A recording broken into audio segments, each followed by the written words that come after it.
All right, what's up, everyone? It's a new episode of Sports Harder coming at you live on this Thursday evening, this Thursday night.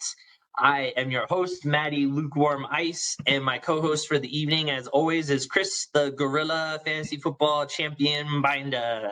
What's up? All right, I'll take the I had belt to add off. that in there since you decided to wear it, so figured I'd throw that in there, give you a little props, a little praise, a little whoop whoop. I'm also the Pick'em champion. Yeah, the Pick'em champion. Yeah, two-time champion. But hey, football's back. Are you ready for some football? Yeah. NFL preseason started tonight with the Hall of Fame game with the Las Vegas Raiders and the Jacksonville Jaguars. I think last time I checked, the score was 20-3. I don't know if anything's changed with that. The Raiders were winning 20-3. I mean by that. I'm sure it's probably still the same score as of right now. I'm pulling it up right now just to see. Come on. Stop being dumb. 27-3 now. 27-3. Yeah, so another score by the Raiders, fourth string, fifth string, whatever you want to call it. that's in right now. I'm telling you, man, I was watching it, and Zamir White looks like a freaking monster. Like he's just bowling people over. He didn't even care. Which position does he play again? He's the running back that they drafted in the 4th round out of Georgia. He was Georgia's starting running back for the national championship. Oh, okay. The Raiders have him? Yeah, the Raiders have Zamir White. And he's freaking amazing. He looks good. Well, I mean, he's fresh, which is always good, coming right out of college. So hopefully he'll be able to be a good 1-2 punch with Josh Jacobs there for you, so yeah, potentially, because I mean, nowadays you need more than one good running back. People used to rely on just one, but now you need more than one. So the Raiders have 5. I'm pretty sure they're probably not going to keep all 5 on their roster. No, but they're talking about keeping 3 or 4 and having a running back by committee instead of having like just one one guy carrying all the load, like Josh Jacobs. They're talking about keeping Josh Jacobs, Kenyon Drake, Amir Abdullah, and Zamir White. Oh, there you go. Alrighty, well, let's get into things before we actually get into football. That will be our main focus for tonight, obviously, in this episode. We're going to get ready, do all of our predictions and get everything going. But let's talk about some stuff that's happened in the news here lately. A lot of trades going on in MLB, especially with some of our teams that we follow. The one major thing, at least for the Orioles, that I wanted to bring up was Trey Mancini, who was the great first baseman, designated hitter for the Orioles. Great comeback story with overcoming colon cancer and everything. And was in the home run derby last year, not this year, but he was in the home run derby last year. And made it to the finals, didn't win it. He was traded, unfortunately, to the Astros. And it's like one of those things where it's like, man, out of all the teams, he got traded to a team that I despise because they, have been caught for cheating. I wish he could have gone to a team that I liked and had a chance to win, just because I think he's a great guy. He's like the epitome of, I don't know, nice guy. He's very down to earth. Baseball isn't his whole thing after experiencing almost dying from colon cancer. So, but you're shaking your head. You probably agree since you don't like the Astros either. Fuck the Astros. I hate those guys, man. They cheat too much. Exactly. I think they still, until they prove me wrong, I still think they cheat. Yeah, I agree. So, unfortunately, Orioles, we were making a push. We're only 3 games back or 4 games back of the wild card, and it's kind of sad that we lost one of our best players. I feel like we kind of just do that. The Orioles just get good players, and then they end up just trading them off because they're like, okay, well, we're not gonna win the World Series, so we might as well not try. And it's just like, well, got to at least still try when it comes to that. Um, Another big, huge trade. Melanie the Felony, my wife Mel, was quite upset that the San Diego Padres are landing Juan Soto from the Nationals. It was like the second biggest like trade for one player like in MLB. Like it was like they traded like 5 or 6 players to get him, and then some like prospects as well. So they were throwing the kitchen sink to be able to get him from the Nationals, and the only reason why he wasn't still on the Nationals is because the Nationals offered him this big contract, but he didn't think it was big enough, and he didn't think it was enough money. So the Nationals decided, well, if you're not going to take this big max contract that we're giving you, then we'll trade you. And so they traded him to the Padres. Does the Padres' chances for doing anything in the playoffs skyrocket now that they have Juan Soto like on their team, who's already won a World Series with the Nationals his rookie year? I mean, they do have a beast of a team, so I don't know, man. If they stay healthy, they could be scary for sure.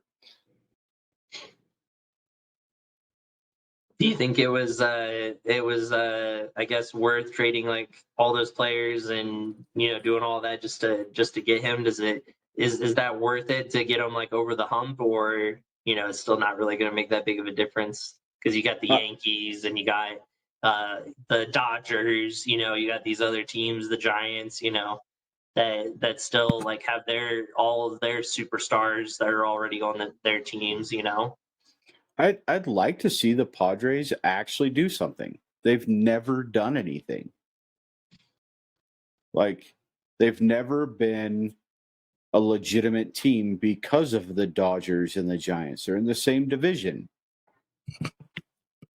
So they've never really had a chance, and I'd Yeah. love to see them actually step up. I'm hoping the Juan Soto gets him over the hump, but with how much they traded off, I don't think so. I don't think it's going to work. What's really funny is I saw a meme today. It said, in the trade for Juan Soto, the San Diego Padres have given up SeaWorld, Disneyland, La Jolla Beach.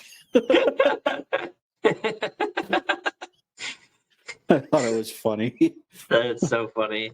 That's awesome. um yeah, so basically let's see. And then your Mariners got Castillo, a pitcher from the Reds, trying to make their push basically to you know, to do something because they just like the Orioles, they've gotten hot in the second half of the season, and they're kind of trying to roll with that momentum in the second half. Now that we're coming up on the stretch of basically trying to get into the playoffs. Yeah, they were on a Um, 14-game winning streak going into the break, but they come out of the break playing the Astros, man. The Astros have been their kryptonite this year. mhm. Yeah. So I mean, as of right now in the standings in the East, like I said, the Yankees have the top spot, and I don't think anybody in the East is going to catch them. Like I said, the best chances maybe for the Orioles to get into a wild card. In the Central, the Twins and the Cleveland Guardians are only one game separating for the top, but the Twins have the number one right now in the Central. And the White Sox are only 2 games back as well. So that's like a 3-team race right there to see who could take that division. Didn't the White Sox win it last year? Or no, the Braves did, right? Yeah, I'm pretty sure. Yeah, it Yeah, was the the Braves Braves, won it not the last Cleveland year Guardians. against the White Sox. Yeah. Or did they And beat the then, Guardians? huh? Did they beat the Guardians or the White Sox? No, I'm saying the Braves are now the Guardians. That's their new team name. No, it's not. That's the Cleveland Indians.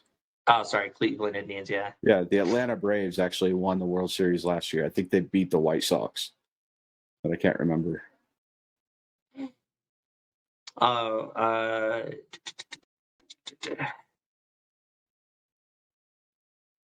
yeah, not in the World Series, but they beat the Astros in the World Series. That's who it was. Oh yeah, I forgot the cheaters made it all the way again. Yeah. And of course, Astros are up right now. I don't know if your Mariners can catch them because they're like 11 and a half games ahead. But the Mariners can at least get a wild card spot and get in that way with how well they've been playing. Um, in the National League in the East, the Mets are currently at the top with 4.5 game lead on the Braves. In the Central, the Cardinals are tied with the Milwaukee Brewers. And it seems like that's a two-person race because the next team behind them are 14 games back. So the Pittsburgh Pirates. And then in the West, like we were saying, there's a lot of good teams there. The Dodgers are at the top right now. They have 12 and a half games on the Padres. The Padres are in second, but they're 12 and a half games back. And then the Giants are 10 games behind the Padres. So Giants might not make it in this time. Right now in the wild card race in the American League, the Blue Jays and the Mariners have the top two spots. The Mariners are tied with Tampa Bay. And then the Cleveland Guardians, the Baltimore Orioles, and the White Sox are all like 2 games to 3 games behind. So Cleveland and Baltimore are 2 games back. The White Sox are 3 games back. And then in the National League, the Braves and the Padres have the top spot. And then there's a 3-way tie between the Phillies, the Cardinals, and the Brewers.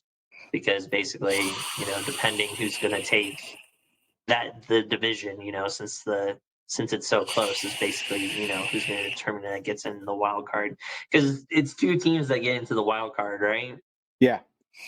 So they have 2 teams in the wild card, and it's a sudden death game. It's just teams. 1 game. Yeah, it's 1 sudden death game. It's I think it's the 2 wild card teams play each other, and one of them gets in, one of them doesn't. Yeah. And then they play the top seed of that division. Yep. Or that conference of the American League or whatever. All right, cool. So yeah, that's what's been going on with baseball. Then that's kind of the major news that's been going on with all of like the trades and stuff like that. We've got some other trades from other teams that I like posted on our Facebook page. So if anyone's interested on looking at some of the other trades that's been happening, I have that like all like posted in there and everything. The only other thing then is we would get into talking about football, unless there's something else that you want to talk about when it comes to baseball. No, I'm just excited the Mariners are doing good. I know, right? Like we beat the Orioles freaking Yankees yesterday. Nice. Helps us out a little bit. Yeah. Even though the Yankees are still so too far back, Yankees are so far ahead. Even if you guys beat them in the whole series, it wouldn't help us very much. So there is actually fans are actually calling for the MLB to drug test Aaron Judge, saying that all of a sudden he's breaking out. Maybe he needs to be checked for PEDs. And it's like, he's always been good, but he's always been injured. That's why he hasn't had a big season. He gets hurt a lot. This season, he hasn't gotten hurt. So he's showing how good he actually is. But fans are calling for the MLB to drug test him. I mean, whenever anybody gets close to breaking the record, they always want it when, gosh, I don't know why I'm blanking on his name right now, but the Oriole, there was an Orioles hitter. He was our first baseman. I can't remember his name now, but he was getting close to the home run record, and everyone was saying, "Oh, test him, test him, test him." So whenever anybody gets close, the first thing any fan goes to is, "Well, test him and make sure he's clean," because they want someone to break the record that is clean. I mean, because obviously, McGuire and Sosa and all them that broke the record, And Bonds. and Bonds, they don't consider the record actually broken until someone does it that's tested and doesn't and comes back clean. So, everyone's saying that if Aaron Judge breaks the record, then that is the actual record that Bonds is and Roger Clemens and all them doesn't count in Sosa. So, I mean, do you agree that it shouldn't count if Aaron Judge breaks it, but doesn't break their records? You know where we stand on this? Where I stand on this? Like, PEDs don't change their eyesight. Makes it so they can hit the ball harder. They still have to hit the damn ball. Yeah, they still have to connect it with the bat. And when you have a 95 mile an hour fastball coming at you, you have less than a millisecond to react. Less than a millisecond. That is faster than you blink. Yeah. You blink and the ball's gone past you. So PEDs are not okay, they buffed themselves up, made themselves stronger. Woo, bloody who. They still have to go out and perform. They still have to go out and hit the ball. Just because they did PEDs doesn't make them a better hitter. So you know where I stand on it. I think the record should stay with Bonds. The breaking of the record should stay with Mark McGuire. He was the one that broke Roger Maris's record, Mm-hmm, yeah. Bonds broke Hank Aaron's record. I think it should stay there because he had a long, illustrious career with the little asterisk behind the last few years where he was taking PEDs. But performance enhancing drugs do not allow you to swing the bat faster or react to a 95 mile an hour fastball faster. They just don't. It just makes them stronger. So when they do make contact, the ball goes farther. You got to think about it. They only have to hit it 400 feet. Some of them are 330 feet to get over the wall. That's it, 330 feet. That's not very far. That's a football field. They hit it a football field. Home run.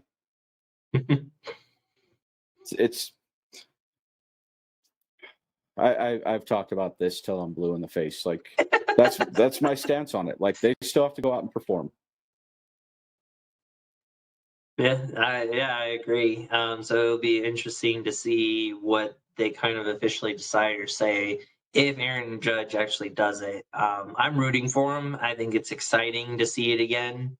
It's been a while since we've had someone that is chasing the record.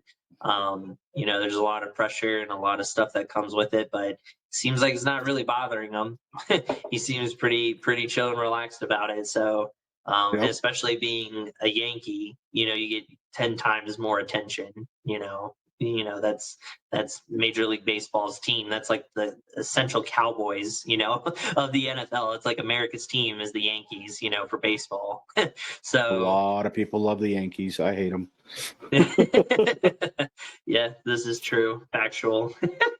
All right, well, cool. Well, let's move on to the NFL then. A lot of major stuff going on.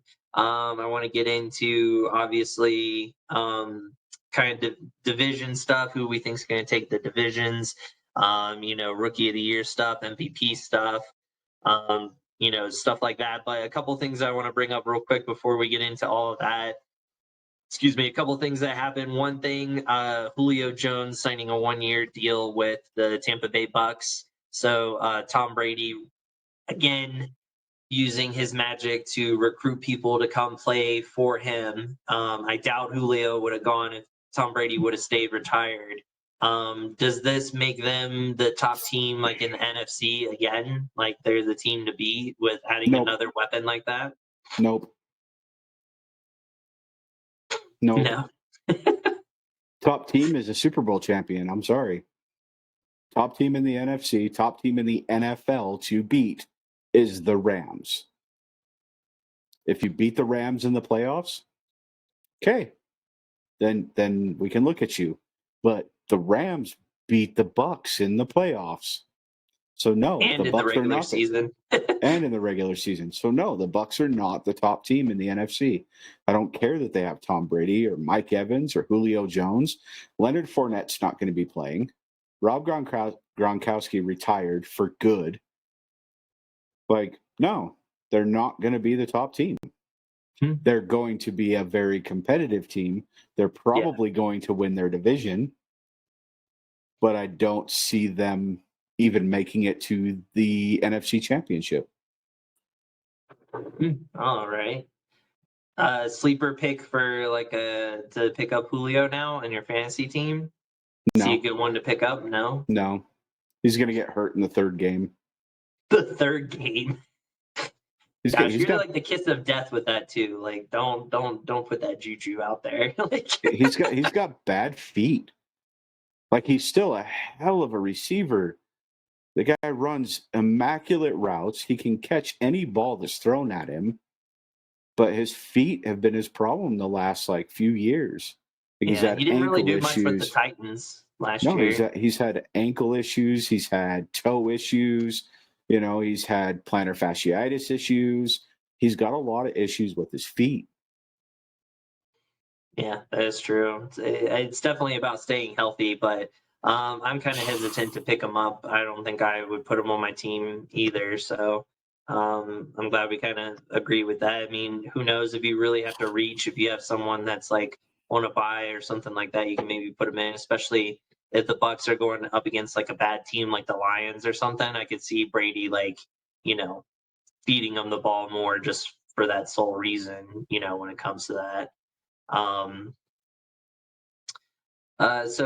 Another wide receiver talk, the DK Metcalf signing a 3-year, $72 million extension with the Seahawks. And then Deebo Samuel signing an extension with the 49ers for 3 years, $71.55 million. So the 49ers caved first before Deebo did, and gave him his extension. The Seahawks, I don't think DK was really putting up that much of a fuss for it. I mean, look who's throwing them the ball, for next season.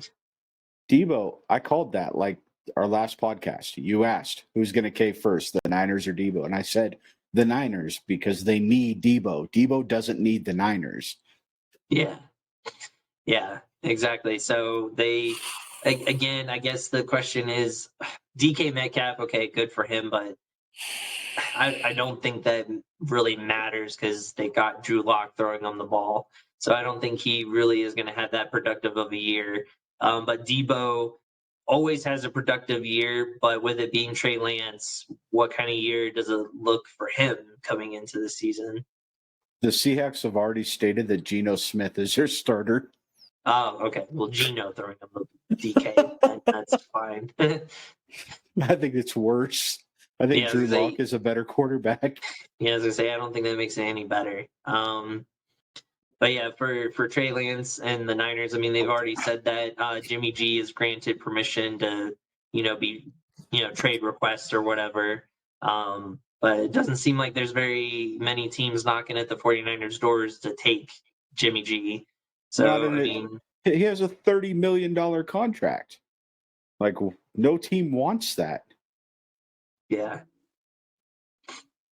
Well, it was like Goff. Goff got paid all that money after going to the Super Bowl, but they were still able to unload him to the Lions.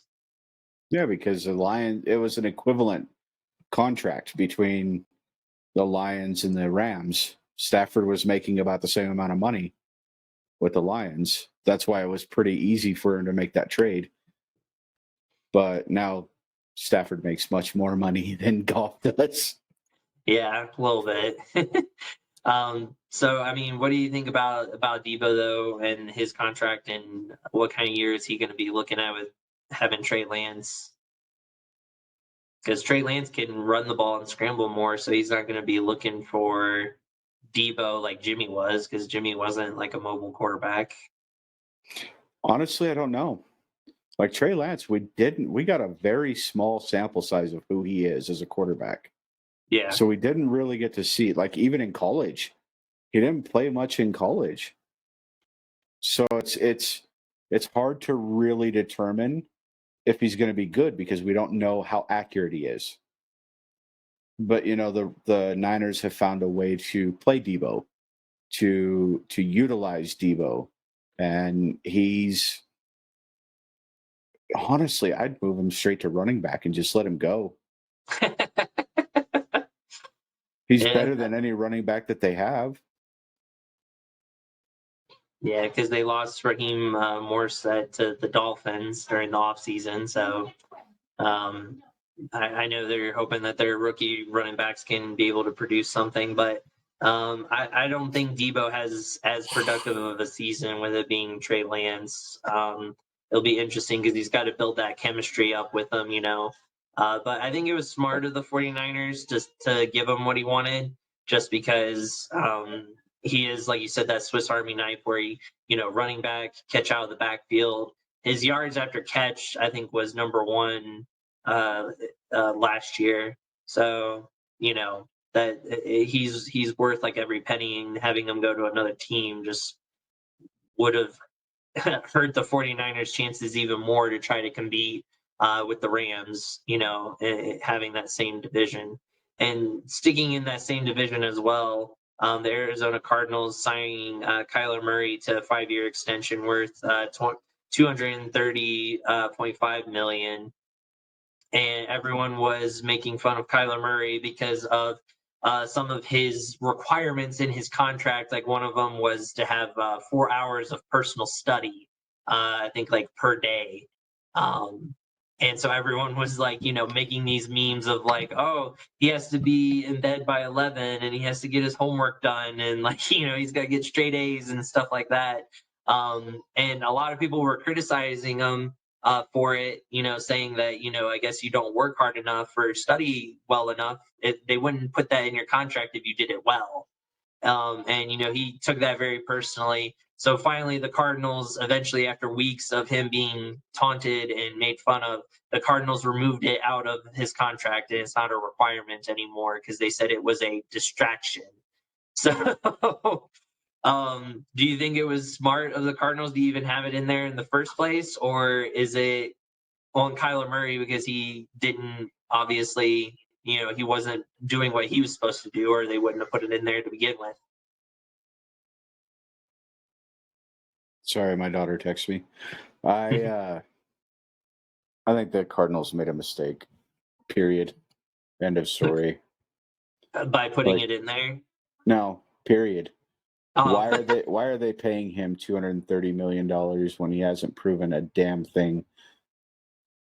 Like, I get Patrick Mahomes getting that kind of money. I get Aaron Rodgers getting that kind of money.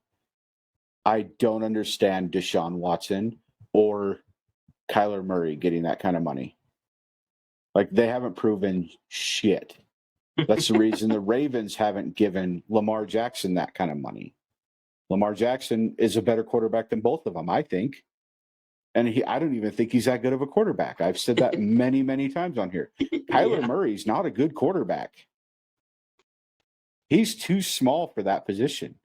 He can't even see over his linemen. And they're squatted down, and he can't see over them. So every play, he scrambles out of the pocket. He doesn't play in the pocket. Like, dude's got speed for days. Don't get me wrong. Kyler Murray's probably one of the fastest quarterbacks in the NFL. Like, that dude is ridiculously fast. He's not as elusive as Lamar Jackson, but he's definitely faster than Lamar Jackson. And it's kind of funny that they both played for the same team in college. What? Who? Or no, Kyler Murray didn't play for Louisville, huh? I thought he did. Lamar, you No, mean? Lamar played for Louisville. I was thinking Kyler did too, but Kyler played for Oklahoma. That's Yeah. right. But no, like, I'm sorry.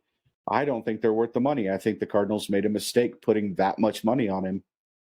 He only played half the season last year. Like, he's had a few good glimpses, but mostly he throws a shit ball and get saved by his receivers. He's not good. He's better than me. I'll own up to that. I'll own up to that. I could not play in the NFL. I'm not that good. I've never been that good. But he's not worth $230 million.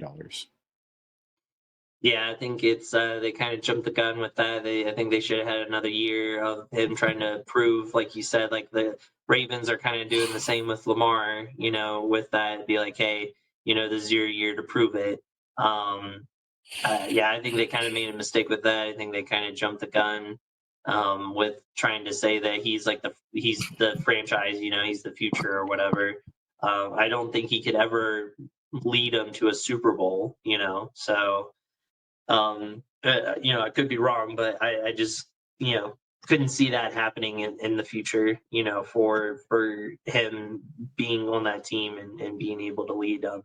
So, um, so with you bringing up Deshaun Watson, obviously, we're going to talk about that as well. So the NFL coming out saying that he would have a 6-game suspension for the first 6 games of the season. The NFLPA came out, it was either today or yesterday, I can't remember, and said that they're going to sue the NFL and look into the investigation of Deshaun Watson to extend it to a full year suspension and fines on top of that. And I know we've kind of already talked about it a little bit privately on, as soon as they announced the 6-game suspension, we both were thinking like, oh, that doesn't seem like a lot when, Calvin Ridley got suspended a whole year for betting, $1,500 or however much it was on a game, That he wasn't even playing. Yeah, that he wasn't even playing, so he had no effect on the game whatsoever. Yeah. And we both kind of agree as well. I mean, in the sense that I believe that if he's proven innocent, then yeah, he doesn't need to get 6 games. He doesn't need to get anything because that could be these women just trying to kill his career and just trying to get the money from him. And we've seen it happen. It doesn't happen a lot, but that has happened. Now, if he's proven guilty and they actually prove it and they have the evidence and they say, hey, listen, look, here's the proof, and it 100% proves that he did it, then yeah, I think he should be banned for life, like you said. And you've told me that. I don't think he should ever be able to take another snap in the NFL again. But, how much are they going to be able to actually prove or not prove? The 6 games I feel like is just a slap on the wrist to be like, well, we can't prove it, but neither can the courts because the court system, didn't prove anything. He wasn't found guilty of anything. So either way, the Deshaun Watson scenario has been a huge dark mark on the NFL. It really has been, to where people are pissed off because, athletes get away with raping people. Whether he did it or not, that's the perception. And perception is key in any business, period. And that's what the NFL is. It is a multi-billion-dollar business.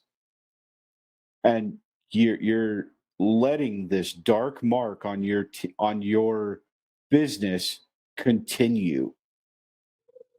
That's not good for your business. It's gonna look, it makes it so victims aren't listened to. Yeah. It's another one of those where victims aren't listened to. If someone is victimized, they're afraid to come out because, they're just going to get a slap on the wrist. I'm not saying he did it, but if he did, there's no need for that in the NFL. They have it's a player, no tolerance policy thing. Yeah, they have a no tolerance policy regarding players putting the NFL in a bad light. So, if you look at Antonio Brown, that dude's never going to play football again. Never will.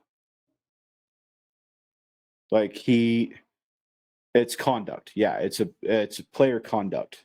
They have a player conduct policy in place for a reason. And the fact that it was even brought up, he should be banned from the NFL until proven innocent. Hands down. There should not be an ongoing case and he gets a 6-game suspension. So he comes back week 7 and he still has the ongoing suspension or ongoing investigation from the federal courts. Like that's not good. That is not a good like plaque or picture for the NFL. Like, what the hell are they thinking? Yeah. Like, do they not know how to run this business? Like, I'm sorry. It's called a suspension for a reason. If somebody at our company decides to like badmouth the company or they do something that's detrimental and should they do something on their Facebook, and we happen to see it on their Facebook. And it's something that's really bad, like they're inciting rape or racism or anything like that. They're terminated. Like they're done. Yeah. There's no questions asked. It's no, you're a dark mark on our company. You're gone. Why is it because he gets paid millions of dollars and he's an exceptional athlete that he gets away with this shit? He should be banned until proven innocent. Hands down, period. Yeah. And I mean, we don't even know how exceptional he's even going to be when he gets back, He's been gone for a whole year and a half. By the time the 6 games is up, it'll be like a year and a half. So, like, we have no idea how good he's even going to be, but yet the Browns, are risking it all for this. Like, I think it says a lot about the Browns, and everyone always says it's like a toxic culture there, which I think is funny when it's just like, no one's going to want to play with you or play on your team, because of that. Like people, like free agents aren't going to want to go there. Like, so it's just like, everyone tries to dip and leave, and, the Baker Mayfield thing, and, Baker Mayfield, finally gets traded to the Panthers, and it was for like what, a 5th round pick or something like that, like a conditional 5th round pick. Yeah, And and he was a number 1 pick. Number 1 pick, yeah. He was the number 1 pick in the draft, and he's getting traded for a 5th round pick to go play for the Panthers, to play with Sam Darnold. So the whole Brown situation, like you said, is awful, and it's such a bad light on the NFL, and the NFL is almost like saying it's okay, and they're trying to accommodate the Browns more so than accommodating the company, and that's always been the slight or the thing that people don't like about Roger Goodell. Because like, the commissioner of the NBA, like they always say he's a commissioner of the players and the company. He's not a commissioner to the owners. But Roger Goodell has always been known as a commissioner to the owners and tries to cater to what the owners want. So, he's trying to cater to the Browns owner and be like, well, we have to do at least 6, so that way, people don't get too mad at us, but people still blew up over it. Yeah. So, it's like you said, it's a whole bad light on it. And eventually the NFL feels that it'll just get swept under the rug like other stuff, over time. Like once time passes, then people start forgetting about it. So we'll see when it comes to that. I think this one is one that's going to stick for a long time. I think it's going to be a long time before people forget about this one. And then what happens when the next person rapes somebody? Mm-hmm. Do they get a 6-game suspension? Yeah, or if they sexually assault like 25 women, they only get a 6-game suspension? Like, you're setting a precedent for other players to get away with shit like this just because they're big name athletes. Like, it's bullshit. I guarantee if LeBron James went out and got accused, excuse me, if LeBron James was accused of sexually assaulting 25 women, he would be banned from the NBA. and he is the face of the NBA right now. Yeah. Yeah. And like I said, Deshaun's not even really the face of the NFL, and we don't even know how good of a player he's even going to be when he gets to that point. So yeah, like I said, I don't think this will get swept under the rug like the NFL is hoping it will. Um, another thing, talking about suspensions, the Dolphins owner got suspended, and the team loses draft picks for Tom Brady and Peyton tampering. Sean Payton, the coach, tampering. Um, I saw this meme today where it said Tom Brady has been involved in all 3 times that teams have been punished for like tampering. So he was involved with the Patriots when they did the Spygate. He was involved with the Patriots when they had the Deflategate, and then now he's involved with this one with the Dolphins because of tampering. So he's been involved in all 3 times that teams have gotten their owners have gotten like suspended and draft picks like taken, which I don't really understand how you suspend an owner. That makes no sense. They're Like, just not allowed to go to any of the games. yeah, he's like suspended. He's only suspended for like 2 games though. It's not like it was like a lot, but um. So yeah. Anyways, the Dolphins is the big thing, and then the whole tanking and whatnot. He gets suspended for talking to Tom Brady too early, trying to recruit him. 2 games. He gets suspended 2 games for talking to Tom Brady. But Yeah. Deshaun Watson gets 6 games for raping 25 women. What? Seems Robert Kraft got 6 games suspended for getting a massage that had a happy ending. yeah. 1.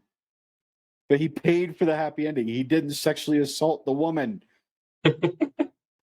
Granted, happy endings are illegal, but he got 6 games for that. But Deshaun Watson gets 6 games for allegedly raping 25 women. It seems even to me. I don't know what your problem is. Okay. Yeah, and so another thing with the NFL, our good old Lamerica, I talked to him about this with the wide receiver for the Broncos, Patrick. Tim Patrick, yeah. Yeah, that he has a torn ACL and be out the whole season for the Broncos. So one less target for good old Russell Wilson to throw to when he didn't really, he didn't have much like going on for him anyways. So, obviously it's the whole like next man up type of thing, but you hate to see it because it was like a non-contact injury, like at practice, he just goes down, tears his ACL. Like that's just I hate that. And even if it was on a team that I didn't like, I would still hate to see that, players that get injured that way. Yeah, I'm a Raiders fan. I hate the Broncos with a passion. America and I always get in arguments over that shit because we don't really argue, but we talk shit to each other. But I was excited to see Tim Patrick with a quarterback that could actually throw to him. I was excited to see that. I think Tim Patrick was the best receiver those guys have. Not Jerry Jeudy. Hell no. Jerry Jeudy drops the ball more than Amari Cooper. Oh shoot. Like Jerry Jeudy is a short route specialist. He is not a deep route specialist. Tim Patrick could play all over the field. I actually enjoyed watching Tim Patrick. Yeah. And he's not going to be there because then when we beat the Broncos, it's not going to be them at their full strength and they're going to have excuses. It's always good to have excuses. I mean, But no, I honestly feel that Tim Patrick is the best receiver that they have. I think he's better than Cortland Sutton. I think he's better than Jerry Jeudy. And they lost their tight end. They lost Noah Fant. They traded him away to get Russell Wilson. Yeah. So the Broncos, it definitely like hurts them a lot for this season to be able to to be able to get to where they're going and everything that they traded away, just like you said, to get Russell. So, what we can do, unless there's something else that you're aware of, we There can. is something else. Yeah, what's up? So I am excited. They announced the inductees to the Hall of Fame today. And I mean, you got like Leroy Butler from the Packers. Great to have him in there. Bryant Young, Richard Seymour, Cliff Branch. The one that excited me the most was they inducted Dick Vermeil.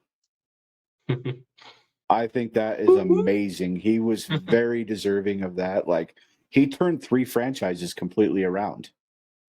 3 of them. There's 2 movies that have people portraying him. Like, he was integral to modern football. He really was. And it was really great to see that he's going to be inducted. Yeah. I think they have the enshrinement either tomorrow or Saturday. But I just wanted to throw that out there that I'm super happy to see Dick Vermeil finally in the Hall of Fame. He's deserved it. Yeah. I'm excited about that as well. And, I always throw this out there that who is it? Is it Bruce that's not in? It's either Isaac Bruce or Torrey Holt that hasn't been inducted in yet. And Torrey Holt. is it Torrey Isaac Holt? Bruce got in last year. Yeah, so yeah, Torrey Holt is still kind of bugs me that he's still not in yet. He was an integral part of the greatest show on turf for the Super Bowl, whether he was a rookie or not. Doesn't matter. He was a big part in them winning the Super Bowl. So, But did he do anything after that? yeah. Do his career stats equal Hall of Fame? It was equal to Isaac Bruce, yeah, and a lot of the records that were held were from Torrey Holt. Like one of the ones that uh, Cooper Kupp broke, I think this year was one of Torrey Holt's records. I'm pretty sure. So he has Rams records. Like I think it's well deserving to be in there. And once the greatest show on turf got separated, and Isaac Bruce wasn't on the team anymore, he had to carry the team, and he basically did that. Like most of the time when we made the playoffs, he was like the reason why, and he was still good when freaking Mark Bulger was throwing it. Like, who's a good wide receiver with Mark Bulger? I mean, come on, like. He was still tearing it up. So I think he's deserving. If Isaac Bruce is in, then Torrey Holt is in, because their careers were practically the same. So, but I just wanted to hear your argument on that. So yeah, no, I agree. Torrey Holt should be in. Let's see, for time's sake, what we can do is we can, if you're wanting to, 3 options. One, we can go over rookie of the year, MVP, and stuff like that. Maybe who would be comeback player of the year. Or we can get into either the AFC or the NFC for the divisions. If we cover AFC this time, then we'll cover NFC, next week, or like vice versa. I say for time, let's do like our sleeper picks for like the MVP and all that, rookie of the year, Okay. that kind of stuff. Alrighty, fair enough. So I guess we'll start off with I like to start off with MVPs. I think that's always an interesting conversation. Obviously you got to dethrone whoever the reigning MVP was for last year. Aaron Rodgers. Aaron Rodgers getting back-to-back MVPs. Does he stand a chance at a three-peat, or is that with Devontae Adams being gone and like everything else, and the NFL has a lot of parity when it comes to MVP, in the sense of it's usually a different quarterback every so often, because it's a quarterback award most of the time. So does would you take, like, if you were a betting man and Vegas had the odds of either Aaron Rodgers, another quarterback or like the rest of the field, meaning like other positions, wide receiver, running back, all that, like which would you bet on as like the best odds like for it? Quarterback. Any other quarterback, but not Aaron Rodgers. Yeah. So if Aaron, I mean, is that the reason? The reasons I gave is the reasons why you think that, like because of no Devontae and stuff like that, or? I think that's a big part of it. I still think the Packers are going to be competitive because they definitely up their defense. And Jair Alexander gets to come back. Adrian Amos comes back. And, they added some good pieces to their defense. The problem is their offense isn't going to be anywhere near as good without Devontae, And then Sammy Watkins went down. He's out for a little bit. I'm not sure when he's going to be back. So the number one receiver is Alan Lazard. Number two receiver is Equanimus St. Brown. And then their slot receiver is old ass Randall Cobb.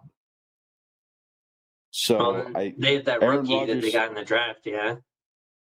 He got hurt. Oh, did he? Yeah. Him and Sammy Watkins both got hurt. I don't know if they're out for all of preseason or if they're out like part of the season. I haven't looked into it or anything, but if Sammy Watkins and that rookie actually come in, then things could change. But as far as it is right now, Aaron Rodgers has C-level receivers at best.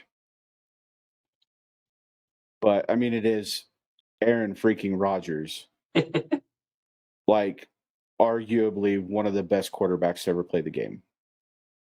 Arguably, like he's ridiculously good. And I have to give him props because last year he was going for like the whole John Wick look and everything, and he pulled the John Wick costume for Halloween. And this year he shows up to training camp looking like Nick Cage from Con Air. Thought that was cool. But no, I don't see Aaron Rodgers being the MVP this year. I don't. I see him still being good. I still see the Packers competing and going to the NFC Championship. No. Big old no. Yeah, I do actually, because their defense is beast. Nah, the Vikings will take it over this year. I don't think so. They have Kirk Cousins, Mr. Choke Artist himself. I mean, Aaron Rodgers is pretty chokey as well when it comes Only to the big in the games. NFC Championship. He doesn't choke throughout the season. So, who's your candidates then? The top people that you would bet on then for MVP then for next year? The person that I think is going to take it is Josh Allen. But my sleeper pick is Derek Carr. Oh. That's not being biased because I'm a Raiders fan, but they built weapons around him. They absolutely did. I could see him going for 5,000 yards, 35 to 40 touchdowns, 12 interceptions this year. Like, I could really see that happening with Derek Carr with the weapons they built around him. Josh McDaniels came in and said, you had some weapons, but they weren't great. You had Zay Jones, who at best is a wide receiver 3. Let's bring in a real wide receiver 1 that you've never really had, because Amari Cooper, I don't think, is a wide receiver 1. He preferred Michael Crabtree over Amari Cooper, and Crabtree was a wide receiver 2. But the weapons that they've put around Derek Carr, I think he's going to have an amazing season. I like that. I like that pick. Josh Allen. Picks, because there's usually a couple people in the running, So I like that. I like that. Yeah, I agree. I don't think Aaron Rodgers takes a third one. I don't even think the Packers even do that well next year, to be honest. So That's kind of my little hot take on the Packers season for next year. I don't think they do hardly anything, and Aaron Rodgers gets a dose of his own medicine because he wanted all that money.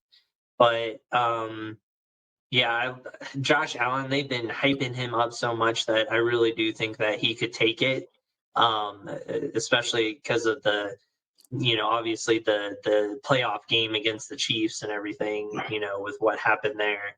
Um, I like Derek Carr as well. I think he could definitely be in the running, and also darker horse than than your pick for dark horse MVP, Joe Burrow. I think he comes up and everyone's been hyping on him, and he has a whole new offensive line that they basically gave him, because he got sacked for the second most amount of times in a Super Bowl. It tied for the highest or whatever.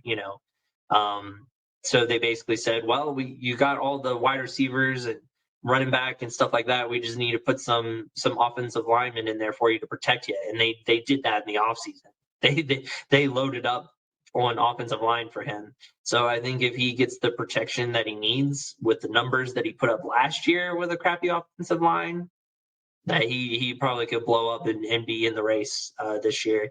I like that.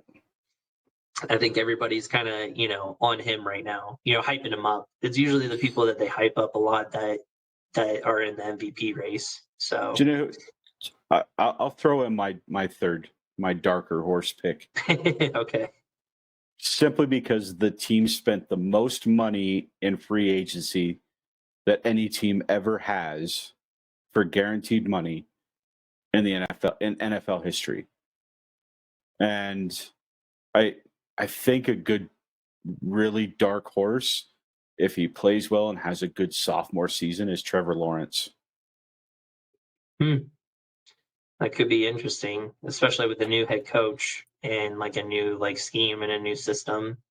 Um, Apparently, Travis Etienne, they're trying to actually make into a running back. They were like, no, you're not going to be wide receiver. You're going to be running back. So it'll be interesting to actually see him at running back and see how the team does.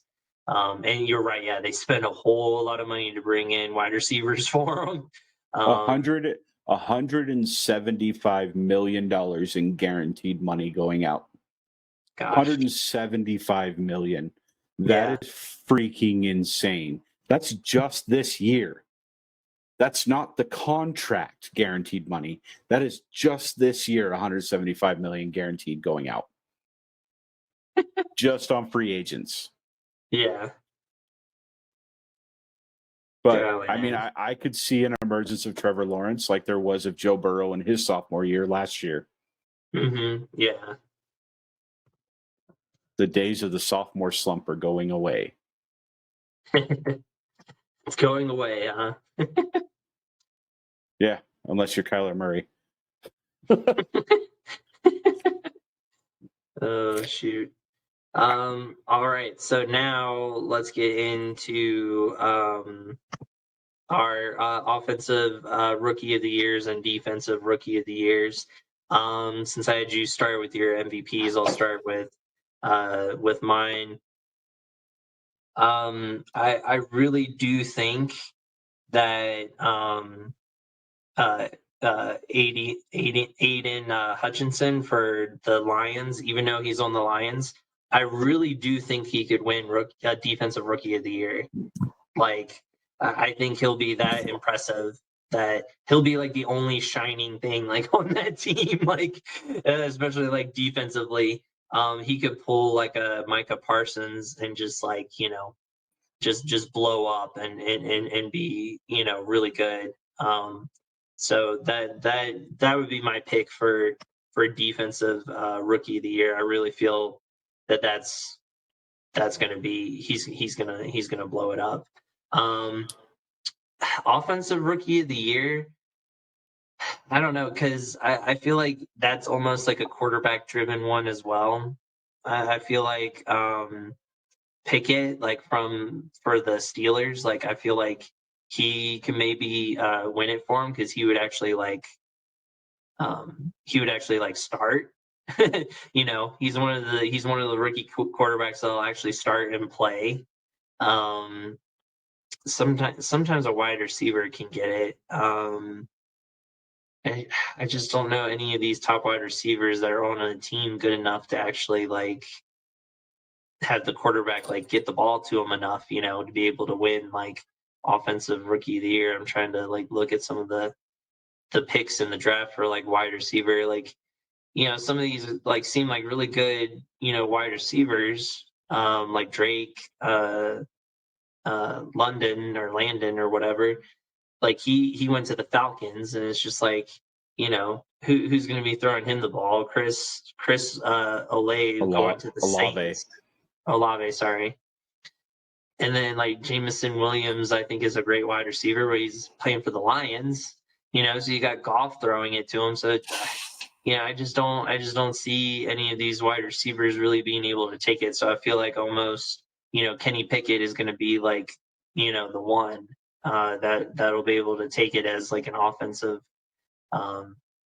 rookie. But you were kind of shaking your head at the defensive rookie of the year. So who do you have for defensive rookie of the year and offensive rookie of the year then? Defensive rookie of the year. I'm taking the number one pick. Number one pick, huh? Travon Walker. Like, just in the game today, like watching him play. So he was picked up by the Jags. Yep. Watching him play in the game today, the kid has moves. He's extremely athletic. He can play, the Sam linebacker, which is like the coverage linebacker. He can play defensive tackle. He can play defensive end. They're running him a lot at defensive end.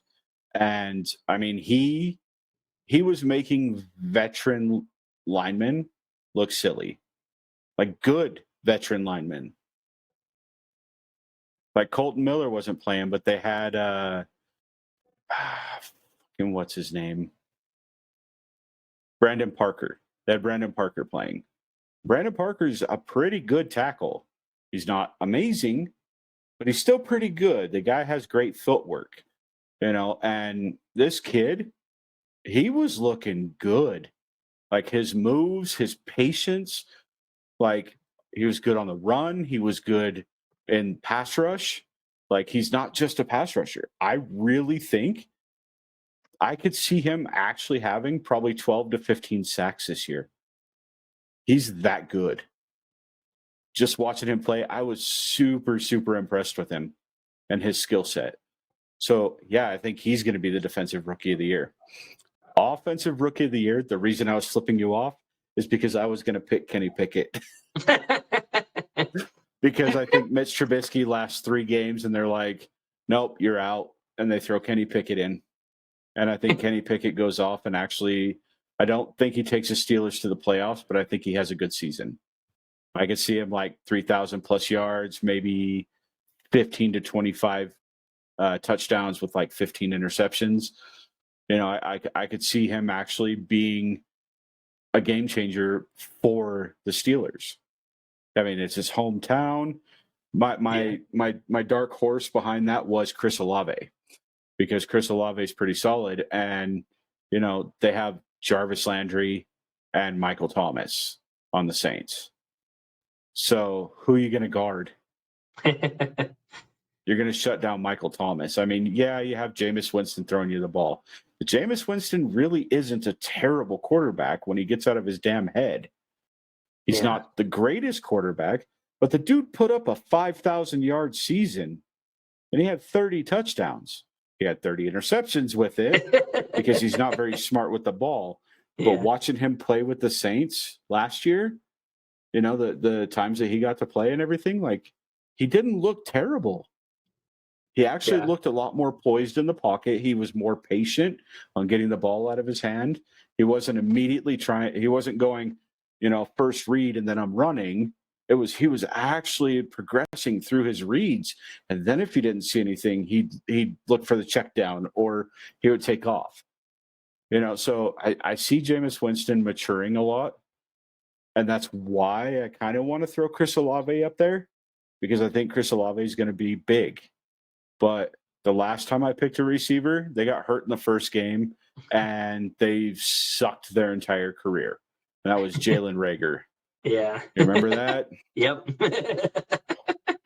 So no, my pick is Kenny Pickett. I really think Kenny Pickett has a good shot at it. Fair enough. Cool. So I guess we can wrap things up with comeback player of the year and then call it good. Because I think that's basically like the major ones, right? Is the offensive, defensive rookie of the year, MVP, right? And then comeback, right? Yeah. So yeah, we'll end with comeback and then Defensive player of the year. Oh yeah, true. Sorry, man. Yeah, that's a huge one. DPOY.